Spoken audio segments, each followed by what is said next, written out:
девети път, днес девети, случайно стана, за да поздравим новия носител на Златното орде, награда Хеликон за нова българска художествена проза. Аз съм много пристрастна към тази награда, но противно на Бултачо, не искам да говоря повече за причините за нейното създаване, за нейния характер, за това, което отличава и което и предава собствен стил.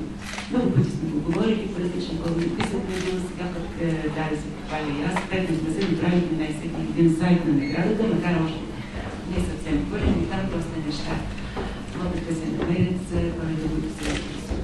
Аз искам само да благодаря на журито.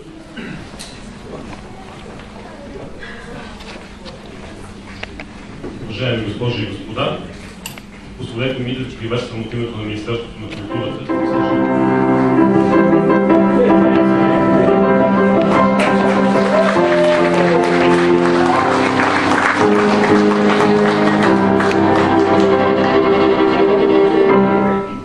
Благодаря на Ицко Пирцин и на Васко Бърмаков.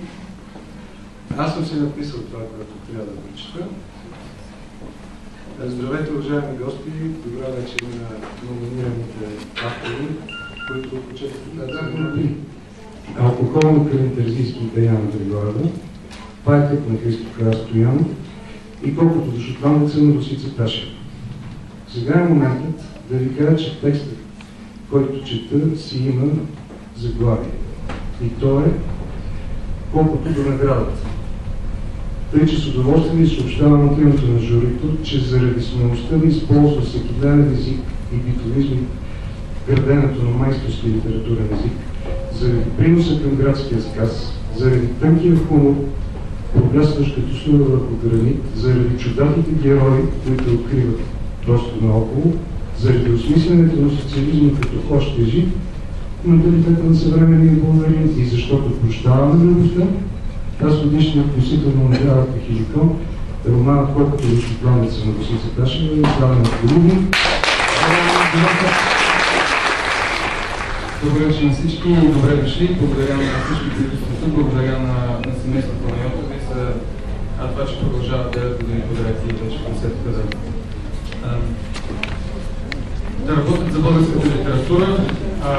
Всички знаем, че наградите са изключително важни, но по-важно от тях е ускаме стремежа на тези, които пишат. Още повече желанието на всички вас да четете. Това е един изклонен човешки кухнеш, нека да опознаваме тази вечер. Хареса ли времето на дома?